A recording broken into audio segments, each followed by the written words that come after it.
They thought she was just the disposal wife, the one they could erase silence and leave behind in the shadows, while the billionaires toasted their success.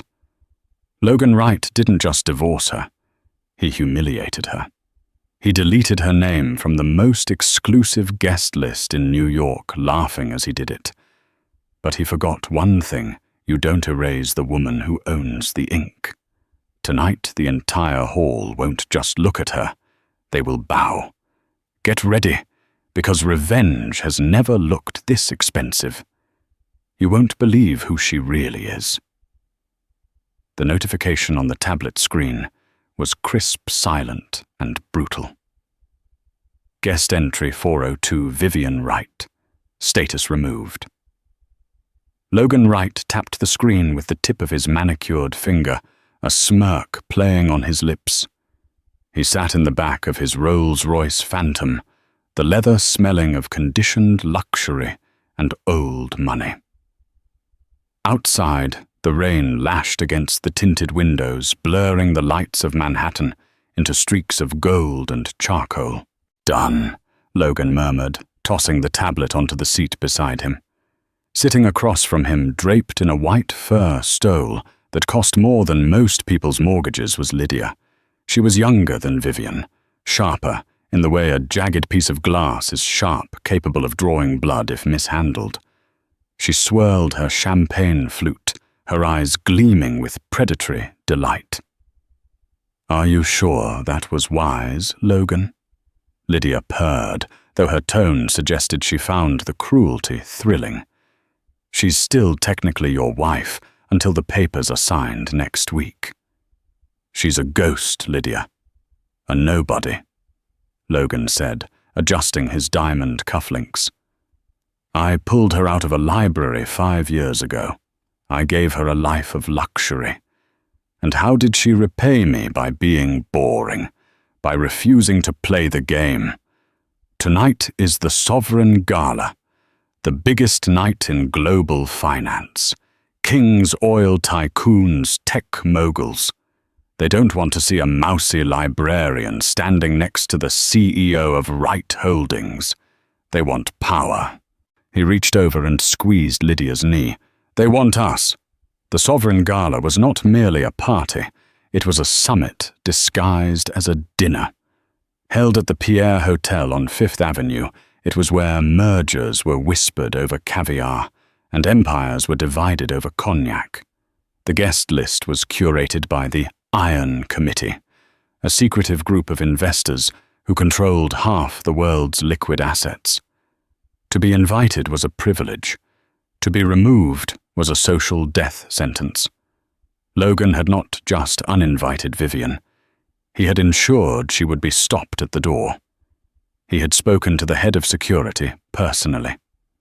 If Vivian shows up, he had instructed escort her off the premises, quietly if possible, forcefully if necessary. He wanted her to feel the sting of the cold pavement. He wanted her to understand that without the name Wright, she was nothing. "She called me this morning," Logan said, checking his watch. "Begging to talk. Said she had something important to tell me about the family legacy. I sent it to voicemail." Lydia laughed, a tinkling, cruel sound. "Family legacy. She probably knit you a sweater." God, Logan, imagine if she actually showed up tonight in one of those off-the-rack department store dresses. "She won't," Logan said, his voice dropping to a growl. "I cut her credit cards an hour ago. She can't even afford the cab ride to the hotel." The car slowed as they approached the pier. The paparazzi were already swarming, a sea of flashbulbs exploding against the night. The red carpet was soaked in rain, but covered by a heavy velvet canopy. Logan felt the rush of adrenaline he lived for. He was about to announce the acquisition of the OmniStream satellite network, a deal that would make him the first trillionaire in the sector. He needed to look invincible, unburdened.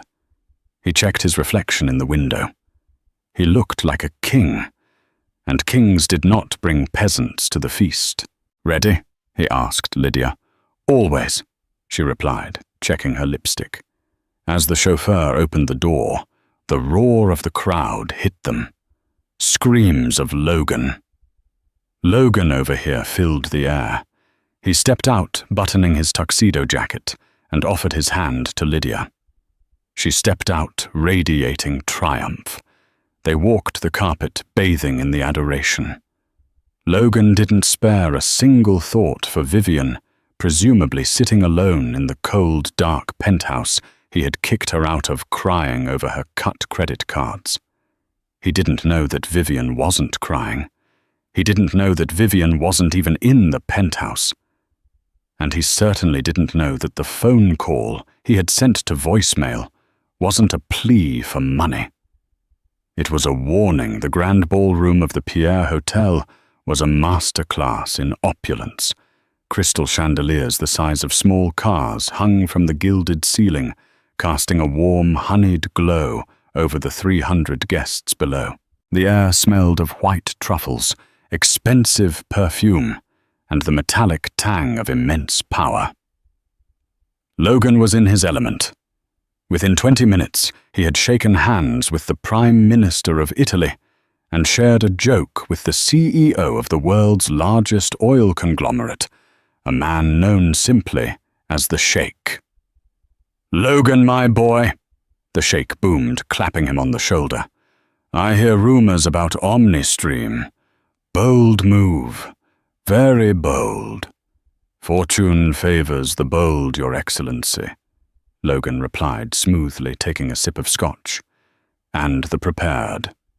And the ruthless," the Sheikh added, his eyes narrowing slightly. "I noticed your wife isn't with you, the quiet one." "Vivian." Logan waved a hand dismissively. "Vivian and I have parted ways. Regrettably, she couldn't handle the pressure of this life. It's not for everyone." Lydia, standing by his side, leaned in. She preferred books to boardrooms. We thought it best to let her return to her natural habitat. The Sheikh didn't smile. He looked at Logan with a strange, unreadable expression. "A pity. I always found her quite observant. Still, tonight is a night for surprises, is it not?" Logan frowned slightly. Surprises. He didn't like surprises. He liked control. He moved away, mingling through the crowd. He spotted the head of the Iron Committee, a recluse named Reginald Sterling, no relation to the band names, just a coincidence of industry. Reginald was the gatekeeper. "Reginald," Logan greeted him. "Wonderful evening." Reginald, an elderly man, with eyes like polished flint, nodded slowly. "Logan, we were just discussing the guest list modifications." "Ah, yes," Logan chuckled. "Apologies for the last-minute change. I had to remove the excess weight. Didn't want any distractions tonight." "It is interesting you use that phrase," Reginald said dryly. "Excess weight. The committee is very particular about who walks through those doors, Logan.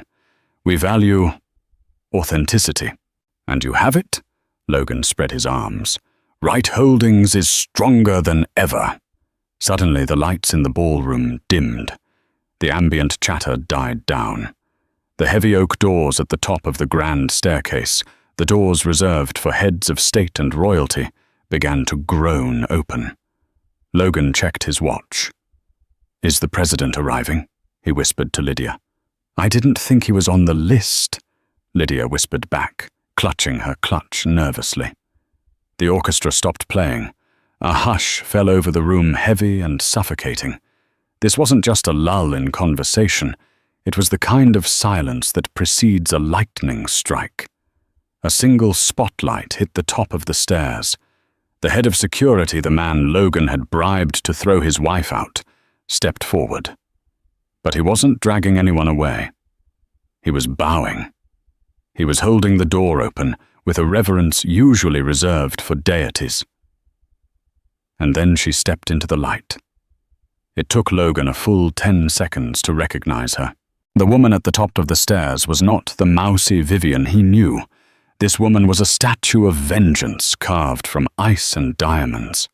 She wore a gown of midnight blue velvet that seemed to absorb the light, structured with a high collar that framed her face like a queen's regalia. But it was the jewelry that made the room gasp. Around her neck sat the Cœur de la Mer, not the movie prop, but the actual historical sapphire necklace lost during the French Revolution, rumored to be in the vault of the Vatican.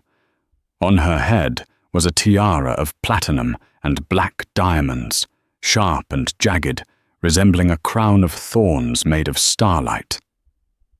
"Is that—" Lydia's voice trembled. "Is that Vivian?" "It can't be." Logan hissed, his face draining of color. "She has no money. She has no invite. Security was supposed to—" Vivian began to descend the stairs. She didn't walk. She glided. Every step was a declaration of war. Her hair, usually tied back in a messy bun, cascaded in sleek, dark waves down her back. Her makeup was fierce, her eyes rimmed in kohl, looking sharp enough to cut glass. As she reached the middle of the staircase, the strangest thing happened. The sheikh, the man who controlled half the world's oil, put down his glass. He walked to the bottom of the stairs. Then the CEO of the Bank of Geneva joined him, then the Prime Minister of Italy. One by one, the titans of industry, the men Logan had spent his whole life trying to impress, moved toward the staircase, forming a receiving line. They weren't looking at Logan. They were looking at Vivian. Logan felt like the floor was tilting. "What is happening?" he choked out. The Master of Ceremonies. A man with a booming baritone voice stepped up to the microphone. "Ladies and gentlemen," the voice echoed through the silent hall, "please rise." Logan stayed seated confused until Lydia yanked his arm. "Stand up, you idiot. Look. Please welcome," the announcer continued, "the chairwoman of the Helios Trust, the majority shareholder of the Global Sovereign Fund, and the new owner of the Pierre Hotel." Logan's heart stopped. The Helios Trust. That was a myth. A shadow fund that owned the debt of entire nations. Nobody knew who ran it. It was the money behind the money. Her Royal Highness Princess Vivian of House Valois-Orléans. The room erupted, not in applause, but in a collective gasp of shock, followed by a thunderous standing ovation. Vivian reached the bottom of the stairs. The sheikh bowed low, kissing her hand. "Your Highness," he murmured loud enough for the front row to hear, "we have waited a long time for you to reclaim your seat." Vivian smiled. It wasn't a warm smile. It was the smile of a predator who had finally trapped its prey. She looked up, scanning the room, until her eyes locked onto Logan. She didn't look angry. She looked bored. Logan stood frozen, his champagne glass slipping from his fingers and shattering on the floor. The sound was deafening in the sudden silence, but nobody looked at him. They were too busy watching the woman he had erased from the list take her place at the head of the table. The shattering of Logan's champagne glass was the only sound in the room for a long, agonizing moment. Vivian did not flinch. She stood at the base of the stairs, surrounded by the world's elite, who formed a protective phalanx around her. She looked at Logan, really looked at him for the first time in months. There was no love in her gaze, no hurt and no longing. There was only the clinical detachment of a scientist examining a bug under a microscope. "Logan," she said. Her voice was not the soft whisper he was used to. It was resonant, projected with the training of someone raised to command rooms. "You seem distressed. Is the seating arrangement not to your liking?" Logan's face flushed a deep, violent red. The shock was wearing off, replaced by a surge of defensive rage. He marched forward, ignoring the subtle hand gestures of the security guards stepping in his path. "What is this?" Logan demanded, his voice cracking slightly. He pointed a shaking finger at her. "Is this some kind of sick joke? Did you spend your alimony before you even got it? Renting jewels, hiring actors." He turned to the crowd, spreading his arms wide, seeking allies. "Everyone listen to me. This is Vivian Wright. She's a librarian from Queens. I found her stacking books for $12 an hour. This princess title is a fraud. She's mentally unstable." Lydia hurried to his side, clutching his arm, looking uncertain. "Logan, maybe we should—" "Quiet!" Logan snapped at her. He turned back to the sheikh. "Your Excellency, you can't possibly believe this charade. She's a nobody. She's playing dress-up." The sheikh looked at Logan with profound pity. He didn't speak to Logan, though. He turned to Vivian. "Your Highness, shall I have this disturbance removed?" Vivian raised a hand, a single elegant motion that silenced the room. "No, let him speak. It is rare to see a man dig his own grave with such enthusiasm. I find it educational." She stepped forward, the crowd parting for her. The train of her velvet dress hissed softly against the marble floor. She stopped 3 feet from Logan.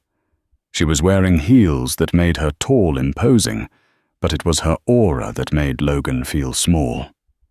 "You found me in a library, yes?" Vivian said calmly. "The public library on 42nd Street. Do you know why I was there, Logan?" "Because you needed a job," Logan sneered. "Because I own the building," Vivian corrected him. "And the land it sits on, and the archives beneath it. I was inspecting a donation of 17th century maps my grandfather made." A ripple of murmurs went through the crowd. "Lies," Logan spat. "I checked your background. Vivian Miller, parents deceased, no assets, a studio apartment in Astoria." "A background can be crafted, Logan, just as easily as a guest list can be edited," she replied, her eyes flashing. "I was born Vivian Marie-Thérèse of House Valois-Orléans. My family has financed wars, rebuilt cities, and bailed out monarchies since before your ancestors knew how to smelt iron.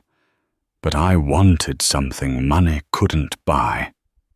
She took a step closer, her voice dropping to a whisper that only Logan, Lydia, and the front row could hear. "I wanted to know if someone could love me for me. Not for the trust fund, not for the titles, or not for the access to the Helios Trust. So I became Vivian Miller. I stripped away the gold. I lived simply. And I fell in love with a charming, ambitious man named Logan Wright." Her expression hardened. "I gave you 5 years, Logan. 5 years to show me your character. And you did. You showed me that without my value as an asset, I was disposable to you. You didn't love me. You loved owning me. And the moment I became inconvenient, too quiet, too plain, too boring, you threw me away." "I made you a right," Logan shouted, though he sounded less convinced now. "I gave you a life. You gave me a cage," Vivian retorted. "And you revoked my access to it tonight. You erased me from the list. You told security to throw me out into the rain." She smiled, a cold, terrifying expression. "But you forgot the first rule of the sovereign Gala, Logan. You don't get to erase the host." Logan blinked. "Host." Reginald, the head of the committee, stepped forward. "Logan, surely you did your due diligence. The Pierre Hotel was acquired 3 days ago by a private holding company." "Wright Holdings didn't buy it," Logan stammered. "No," Reginald said. "The Helios Trust did. Her Highness owns the venue. She owns the catering company.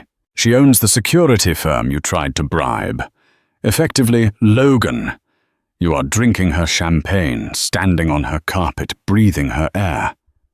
Lydia let out a small squeak of terror and released Logan's arm, taking a visible step away from him. Logan looked around the room. The faces that usually looked at him with envy, the bankers, the CEOs, the rivals were now looking at him with open mockery. He was the clown in the court of the Queen. "This is insane," Logan muttered, loosening his tie. "Fine. You're rich. Congratulations. You tricked me. That's fraud, by the way. Marriage fraud."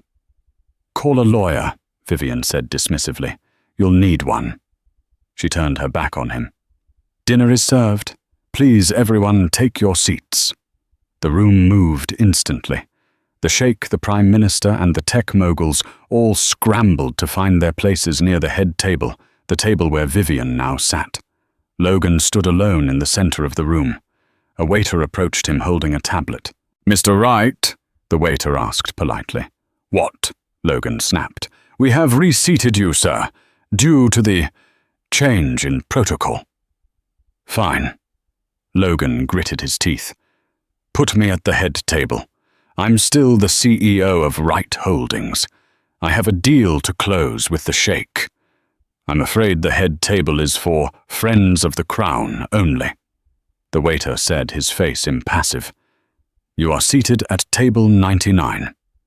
Table 99. Logan frowned.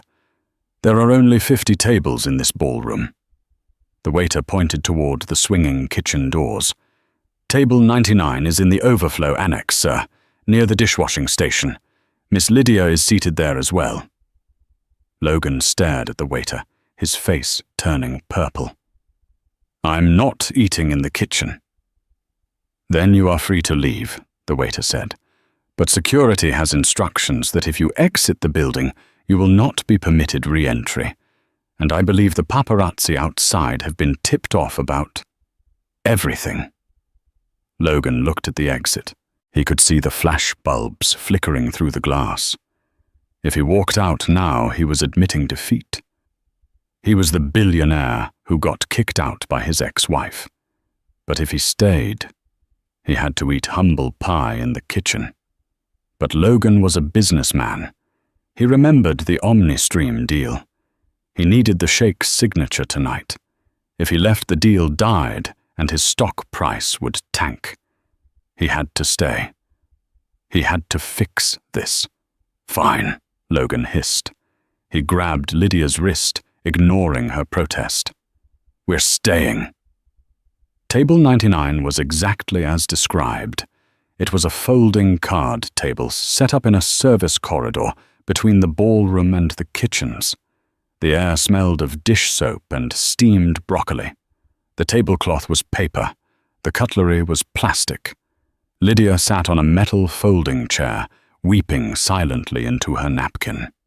"Stop crying," Logan snapped aggressively, cutting a rubbery piece of chicken with a plastic knife. "It's a psychological game. She wants to break me. She wants me to run. I won't give her the satisfaction." "Logan, she's royalty," Lydia sobbed. "She owns the hotel. We are sitting in a hallway." "My dress is touching a mop bucket." "It doesn't matter who she is," Logan insisted, checking his phone frantically. "I am Logan Wright. I built a $10 billion empire from scratch. She has old money." "Fine. But I have liquid capital. I control the tech sector. Once I sign the OmniStream deal tonight, I'll be untouchable. I'll buy this damn hotel and burn it down." He stood up. "I'm going back in there. I need to talk to the Sheikh." "You can't," Lydia cried. "They'll throw you out. Watch me." Logan smoothed his tuxedo, wiped the steam off his face, and pushed through the kitchen doors back into the ballroom. The contrast was jarring. Inside, the atmosphere was electric. A string quartet was playing Mozart. Waiters were pouring vintage Dom Perignon. At the head table, Vivian was laughing a genuine melodious laugh at something the Sheikh had said. Logan approached the table. Security guards tensed, but Vivian waved them off. She watched him approach with an amused smirk. "Enjoying the chicken, Logan?" she asked. "Cut the crap, Vivian," Logan said, planting his hands on the table. The music didn't stop, but the conversation at the nearby tables did. "We have business to discuss." "I have no business with you," Vivian said, sipping her wine. "Not you," Logan spat. He looked at the sheikh. "Your Excellency, the OmniStream acquisition. The paperwork is ready. We agreed to finalize it tonight. My team is standing by." The sheikh looked up from his plate. He dabbed his mouth with a linen napkin. "Ah yes, OmniStream, a magnificent infrastructure." "It's the future," Logan pressed, sensing an opening. "Right Holdings is ready to transfer the funds immediately. $4 billion, the deal of the century." The sheikh sighed. He looked at Vivian, then back at Logan. "There is a slight problem, Mr. Wright." "What problem? The price I can go higher." "It's not the price," the sheikh said. "It is the counterparty risk. You see, I cannot sell OmniStream to Wright Holdings." "Why not?" "Because," the sheikh said calmly, "Wright Holdings no longer meets the solvency requirements for a deal of this magnitude." Logan laughed. It was a harsh, barking sound. "Solvency, I have $10 billion in assets. My stock is at an all-time high." "Your stock was at an all-time high," a new voice cut in. It was Winston, the CEO of the Geneva Bank, sitting 3 seats down. He adjusted his glasses. "Logan, have you checked the markets in the last hour, or read your loan covenants?" "What are you talking about?" Logan felt a cold sweat breaking out on his back. "Your empire," Vivian spoke up, softly swirling the liquid in her glass, "is built on leverage, Logan. Loans backed by loans. You used your stock as collateral to borrow cash to buy more stock. It's a house of cards." "It's standard practice," Logan defended. "It is," Winston agreed. "However, most of your major loans, specifically the heavy infrastructure loans you took out to finance your last 3 mergers, were sold on the secondary market last week." Logan froze. "Sold to whom?" Vivian set her glass down. The sound of crystal hitting the table echoed like a gavel. "To the Helios Trust," she said. The blood drained from Logan's face so fast he nearly fainted. The Helios Trust. Her fund. "I own your debt, Logan," Vivian explained, her voice dropping to a terrifyingly professional tone. $6 billion of it. And when I reviewed the contracts, I noticed a very interesting clause. The reputational risk clause. It states that the lender has the right to call in the full amount of the loan immediately if the CEO engages in conduct that damages the integrity of the company. "I haven't done anything," Logan screamed. "You publicly humiliated your wife," Vivian said. "You attempted to defraud the sovereign Gala. You are currently causing a scene. By my estimation, that is significant reputational damage." She pulled a phone from her clutch and placed it on the table. "I triggered the clause 10 minutes ago." You can't," Logan whispered. "It's done," Winston confirmed, checking his own tablet. The call went out. Since Wright Holdings doesn't have $6 billion in cash on hand, the automatic liquidation protocols have kicked in. Your assets are being frozen as we speak to cover the debt. This means, the sheikh added helpfully, that you cannot buy OmniStream, Logan, because you do not have any money. In fact, if my math is correct, you are currently bankrupt. Logan pulled out his phone. His fingers fumbled as he opened his banking app. Account status frozen. Stock portfolio trading halted. He looked up, his eyes wide with horror. You destroyed it. You destroyed everything I built. You built it on my back, Vivian said, her voice rising with sudden fierce heat. You used my support, my patience, and my silence to build your ego. And when you thought you didn't need me, you tried to erase me. I didn't destroy your company, Logan.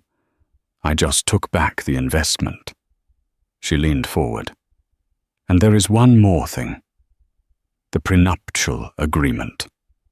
Logan's eyes lit up with a flicker of hope. The prenup? Yes, we signed a prenup, strict separation of assets. You can't touch my personal accounts. Vivian laughed. It was a dark, rich sound. Oh, Logan, you really didn't read anything I gave you, did you? You were so arrogant, so sure that the little librarian was too stupid to understand legal jargon. I had my lawyers draft that prenup, Logan insisted. No, Vivian corrected him. You told me to handle the paperwork because you were too busy golfing. You told me to download a template. I didn't use a template. I used the Royal Council's standard marriage contract. Logan stopped breathing. Clause 14, Section B, Vivian recited from memory. In the event of infidelity, which I have ample proof of thanks to your little display with Lydia tonight, all assets acquired during the marriage by the offending party become the sole property of the spouse. She gestured around the room. Everything you built in the last 5 years. It's mine. The cars, the houses, the yacht, and whatever is left of right holdings after the debt is paid. Logan staggered back, hitting a waiter tray. Glasses crashed to the floor. He looked at Lydia, who was standing in the doorway, horrified. He looked at the sheikh, who was shaking his head. He looked at Vivian, the woman he had treated like furniture. She wasn't furniture. She was the fire that had just burned his house down. Security, Vivian said calmly. 2 massive guards materialized beside Logan. Mr. Wright is trespassing, Vivian said, picking up her fork. Please escort him out, and make sure he takes his guest from the kitchen with him. No, you can't do this, Logan screamed as the guards grabbed his arms. I am Logan Wright. I am a king. You were a king, Vivian said, not even looking up as she cut into her filet mignon. But you forgot that in chess, the queen can move in any direction she wants. As Logan was dragged kicking and screaming toward the exit, the entire hall watched in silence. But just before he reached the doors, Vivian raised her glass. To the future, she toasted. To the future. 300 of the world's most powerful people roared back, raising their glasses to the woman in the midnight blue dress. Logan was shoved out into the rain. The paparazzi were waiting. The heavy doors of the Pierre Hotel slammed shut behind Logan, muffling the warmth and music of the gala. The silence lasted only a fraction of a second before the chaos erupted. Mr. Wright. Mr. Wright. Is it true you're bankrupt? Logan. Look this way. How does it feel to be evicted by your wife? Are the rumors true about the fraud investigation? The paparazzi descended like vultures on a carcass. The flashes were blinding, a strobe light nightmare that disoriented Logan as he stumbled onto the wet pavement. The rain was pouring now, an icy sheet that soaked through his tuxedo in seconds, ruining the Italian silk he had prized so dearly only an hour ago. Get the car, Logan shouted, looking around wildly. Where is the damn car? But the Rolls-Royce Phantom was gone. In its place stood a tow truck, its yellow lights rotating lazily in the dark. A man in a high-vis jacket was hooking chains to the bumper of Logan's car. Hey, what are you doing? Logan roared, rushing forward. That's a $500,000 vehicle. Unhand it. The tow truck driver didn't even blink. He spat a wad of gum onto the asphalt. Repo order came in 10 minutes ago, buddy. Bank says the lease is in default. Asset seizure. I am Logan Wright, Logan screamed, grabbing the driver's arm. You don't repo my car. The driver shoved him back with ease. Logan slipped on the wet red carpet, the same carpet he had strutted across earlier, and landed hard on his backside in a puddle of muddy water. A collective gasp went up from the photographers. Click, click, click. The image of the fallen billionaire, soaked and mud-stained, was immortalized instantly. It would be on the front page of every newspaper from London to Tokyo by morning. Logan, get up, Lydia hissed. She was standing under the hotel awning, shivering, clutching her stole to protect her blowout. She looked at him not with sympathy, but with sheer revulsion. You're embarrassing me. Logan scrambled to his feet, wiping mud from his face. Lydia, call an Uber. We need to get to the penthouse. I have emergency cash in the safe. Passports. We can go to the Caymans until this blows over. Lydia didn't move to take out her phone. She stared at him, her eyes narrowing. Yes, we don't just stand there. I don't think so. Logan, Lydia said, her voice turning icy. She took a step back, distancing herself from the mud on his clothes.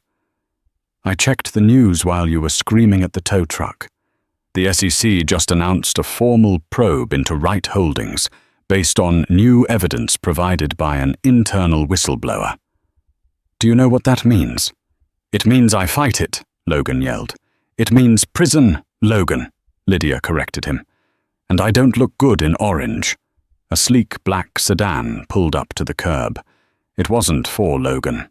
The window rolled down, revealing a handsome younger man, a rival tech investor named Preston Safename. Need a ride, Lydia? Preston called out with a smirk. Lydia didn't hesitate. She stepped over a puddle, bypassing Logan entirely. Lydia! Logan gasped, reaching for her. What are you doing?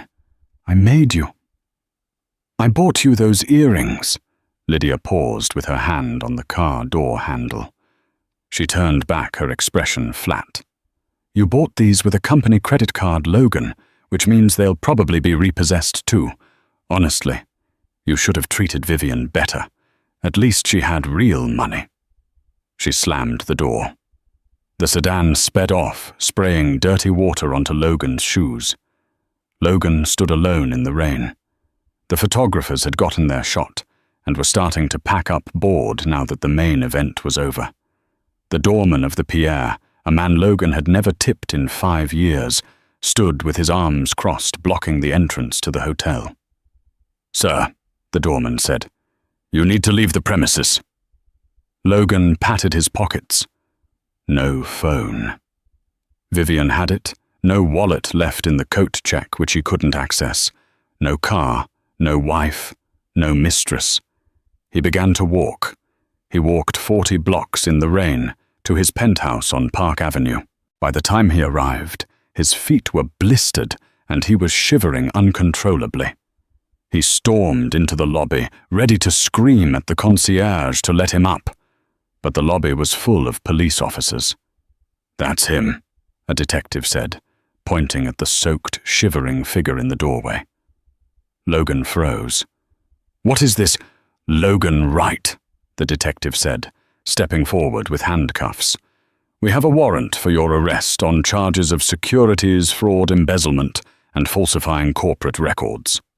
This is a mistake, Logan cried as they spun him around and slammed him against the marble desk. I want my lawyer, call Sullivan. Mr. Sullivan is already at the station, the detective said dryly as he tightened the cuffs. He's cutting a deal. Turns out he doesn't want to go down for your creative accounting. As they dragged him out to the squad car, Logan looked up at the penthouse he had lived in, the symbol of his power. The lights were on. In the window, holding a glass of wine, stood a silhouette. She was watching him. Vivian. She didn't wave. She didn't smile.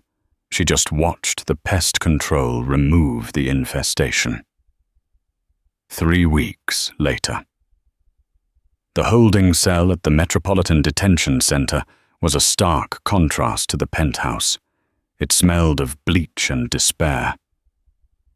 Logan sat on the metal cot, staring at the grey wall. His custom suit had been traded for a grey jumpsuit. His manicured hair was greasy and unkempt. The door buzzed open. "Visitor," the guard grunted. Logan leaped up. "My lawyer, is it Sullivan? Or did the firm send someone new?" "Not a lawyer," the guard said. Logan walked into the visitation room. He sat behind the thick glass partition. His heart leapt when he saw who was sitting on the other side. It was Lydia. She looked fantastic. She was wearing a new designer dress, looking rested and wealthy. "Lydia!" Logan grabbed the phone receiver, pressing it to his ear. "Thank God. I knew you wouldn't abandon me. Did you get the bail money?" "You have to sell the Hamptons house. I put the deed in a shell company. Remember, you have the codes." Lydia picked up her receiver slowly. She didn't smile. "Hello, Logan," she said. "Listen to me," Logan whispered urgently. "The feds have nothing. It's all circumstantial. But I need a character witness. I need you to testify that I was under extreme stress, that Vivian was manipulating me behind the scenes. We can flip the narrative. Paint her as the mastermind."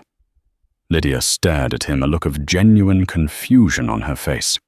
"Logan, you really still think you're in charge, don't you?" "I am Logan Wright," he hissed. "I always have a plan." "The Hamptons house is gone, Logan," Lydia said calmly. "Vivian's lawyers seized it yesterday, proved it was bought with embezzled funds. Then the Cayman accounts, frozen." Logan slumped back. "Then why are you here? If you can't bail me out, why come?" Lydia took a breath.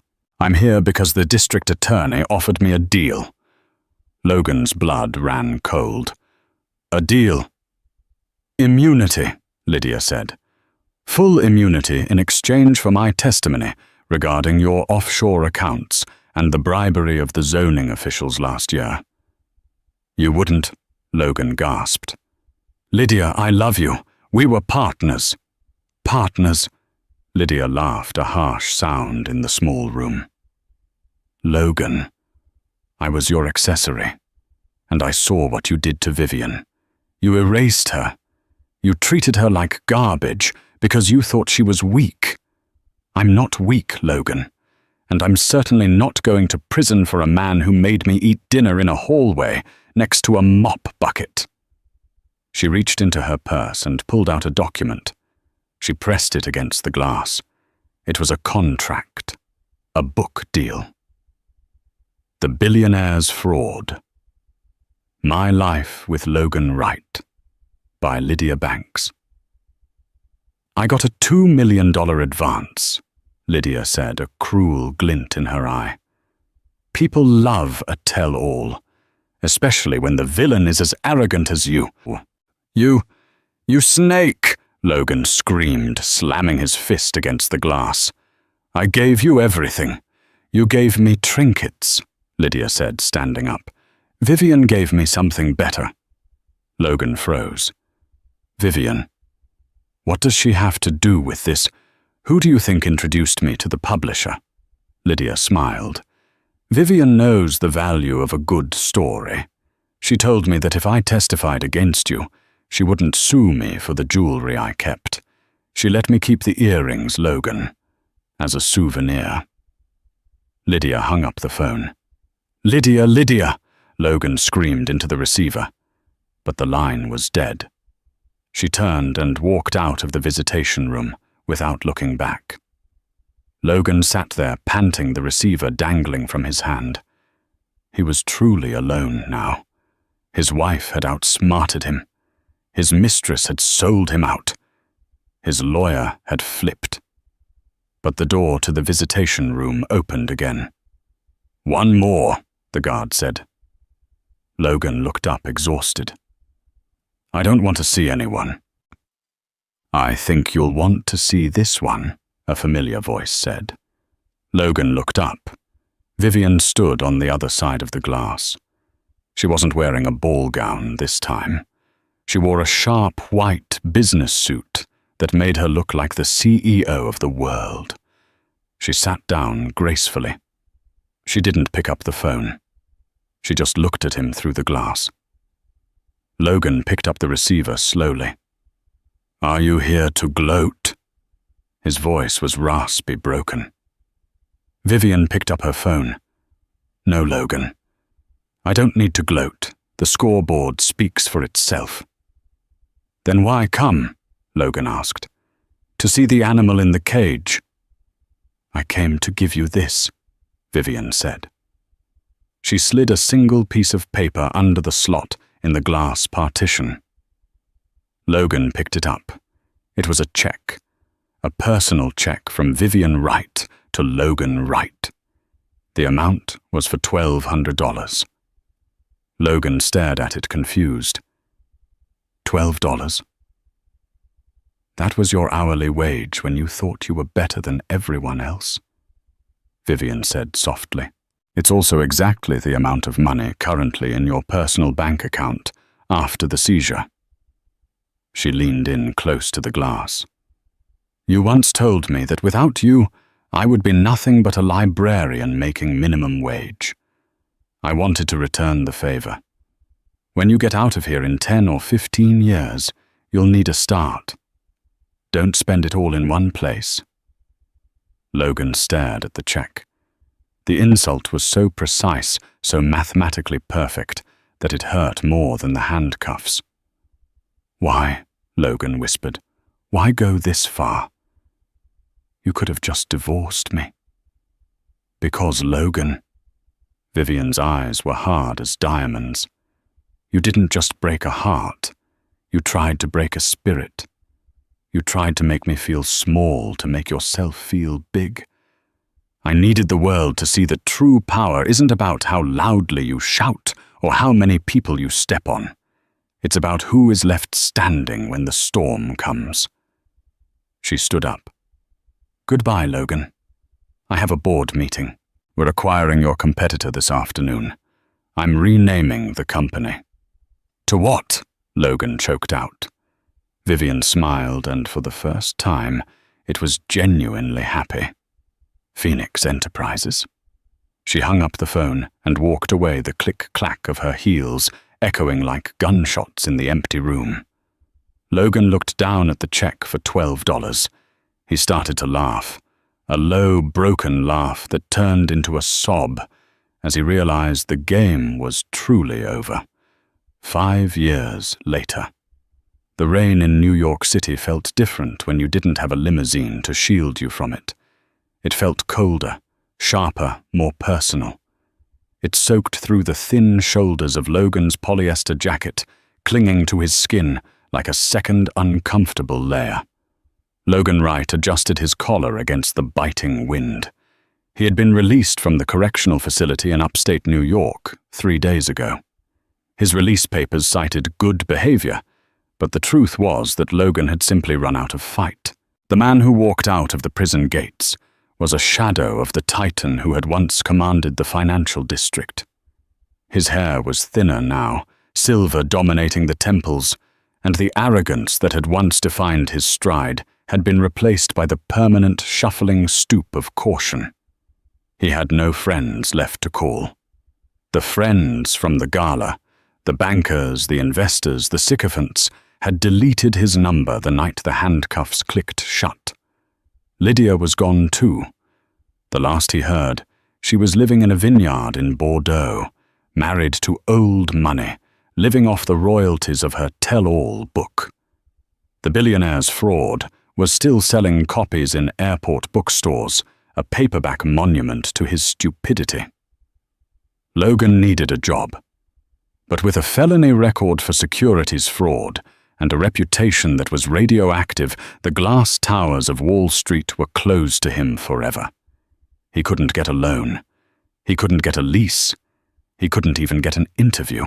He walked down 42nd Street, the neon lights of the city, bleeding into the puddles on the sidewalk. He stopped in front of the New York Public Library. The stone lions. Patience and fortitude stared down at him, indifferent to his fall. There was a massive banner hanging between the marble columns, illuminated by spotlights that cut through the gloom. The Vivian Right Wing. Grand opening. Gala tonight. Logan stared at the name, mesmerized. She had kept it. She had kept his name. For a brief moment, a flicker of his old ego flared. Did she still care? But the thought died as quickly as it came. She hadn't kept the name out of affection. She had kept it as a trophy. She had taken the name Right, which he had dragged through the mud of scandal, and polished it until it shone with philanthropy and grace. She had redeemed his legacy by taking it away from him. A line of cars stretched down the block. Rolls-Royces, Bentleys, Maybachs. The elite of the city were filing in diamonds, flashing under the canopy, laughter drifting on the air. It was a cruel mirror of that night at the Pierre Hotel. Logan felt a strange magnetic pull. He walked past the red carpet, keeping his head down, and turned toward the side entrance, the service door near the loading dock. Taped to the glass, wet with rain, was a handwritten sign. Night shift janitorial staff needed. Immediate start. Inquire within. Logan hesitated. His hand hovered over the cold metal handle. He was Logan Right. He had been a king. Kings did not enter through service doors. No. A voice in his head whispered, sounding frighteningly like the prison counselor he had ignored for years. You were a fraud. Now you are just a man who needs to eat. He pushed open the door. The hallway smelled of floor wax and stale coffee. The manager, a gruff man named Lou, with a clipboard and a suspicious squint, looked him up and down. You got experience pushing a mop? Lou asked, chewing on a toothpick. I learn fast, Logan said, his voice raspy from disuse. He didn't offer a resume. He didn't mention his MBA.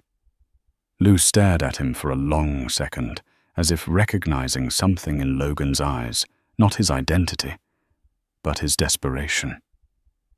Grab a vest. You start in the main reading room. Someone spilled champagne near the podium. Clean it up before the speeches start, and stay out of the camera shots. Logan put on the green nylon vest. It was tight around the chest and smelled of industrial citrus cleaner. He grabbed the mop and bucket, the wheels squeaking as he pushed it down the corridor. He emerged into the main reading room, and the sight nearly brought him to his knees. The room was transformed. The long oak tables where Vivian had once stacked books for $12 an hour were gone, replaced by round banquet tables draped in white linen. Crystal centerpieces caught the light of the chandeliers. The air smelled of expensive perfume, truffle oil, and money. The crowd quieted down as the lights dimmed. Logan kept his head low, navigating the perimeter of the room. He found the spill, a puddle of vintage champagne on the marble floor. He dropped to his knees, scrubbing at the stain with a rag. "Ladies and gentlemen," a voice echoed through the vast hall. Logan froze. His hand stopped moving. He knew that voice. It was the voice that used to wish him good night. The voice he had silenced. Vivian stepped onto the podium. She looked more radiant than he had ever seen her. She wasn't wearing the armor of the vengeful queen tonight.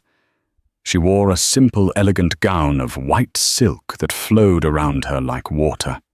She wore no tiara, only a small diamond pin on her lapel. She didn't look like a woman who wanted to conquer the world. She looked like a woman who had already saved it. "Thank you all for coming," Vivian said, her voice warm and resonant. 5 years ago, I learned a valuable lesson about worth. I learned that our value isn't determined by a bank account or a guest list or a title. It is determined by how we treat people when we think no one is watching. She paused, her eyes scanning the room. She looked past the billionaires in the front row. She looked past the flashing cameras. For a split second, her gaze drifted to the back of the room, to the shadows behind the marble pillars. Logan stopped breathing. He was on his knees, a rag in his hand, wearing a janitor's vest. He wanted to run. He wanted to dissolve into the floor. But Vivian's eyes locked onto him. There was no malice in her gaze. There was no smirk of triumph. There was no pity. There was just peace, Muchulto. She offered a small, almost imperceptible nod. Acknowledgement. She knew. She had approved the hiring list. She knew he was there. She had given him a job when the rest of the world had spat him out. It was the ultimate mercy and the ultimate power move. She wasn't afraid of him anymore. He was just a ghost in the house she now owned. Logan felt a lump rise in his throat, hot and painful. It wasn't anger. It wasn't shame. For the first time in 5 years, it was gratitude. "To the future," Vivian said, raising her glass high. "To the future." The crowd roared back, 300 voices cheering for the librarian who became a legend. Logan Wright, the former billionaire, looked down at the floor. He dipped his rag into the bucket, wringing out the grey, murky water. He looked at the woman he had thrown away, the woman who was now soaring to heights he could never reach. He didn't hate her. He couldn't. She had won the game because she was the only one who realized it wasn't a game at all. "To the future," Logan whispered to the empty air. He stood up, wiped his hands on his vest, and turned his back on the gala.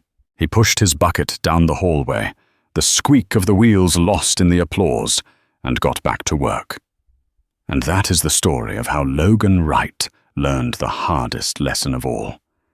He thought power was about exclusion, about who you can keep out. But Vivian showed him that true power is about who you let in. He tried to erase her from a list, but he ended up erasing himself from his own life. In the end, he found himself back where she started, among the books, working for a living, while she soared to heights he could never reach. It's a brutal reminder. Be careful who you step on while you're climbing the ladder, because you might have to look them in the eye on your way back down. Logan lost his billions, but for the first time in his life, he found his humility. What do you think? Did Logan deserve a second chance, or should Vivian have let him rot in prison?